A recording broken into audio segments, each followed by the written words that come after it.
Hier het ons nou 'n bietjie ajaja somme so random net afgegooi. En nou kan jy sien, mense praat altyd veral by die spesie van 'n mousetrap, maar die gedagte van die meeste ouens is verkeerd. Die wind waai nou, kyk hierdie los partikels.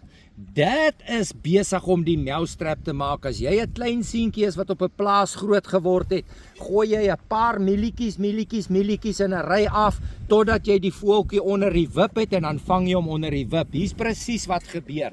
Hierdie los partikels gaan op, dit gaan saam in die wind af 30, 40, 50 meter. Die karp kom by daai spesifieke los partikels, hy volg die spoor tot hier by die bol, waar die gros van kos is wat hy kan eet, en dan eet hy gulsig, want jy het hom ons nou uitgehonger na hierdie toe, en daar in daai kolletjie lê jou aas wat hy dan nou vinnig gaan optel. So die hele proses moet sin maak, andersins is dit net 'n gimmick of 'n brand oriëntering wat vir jou niks beteken nie. Jy moet wil vis vang.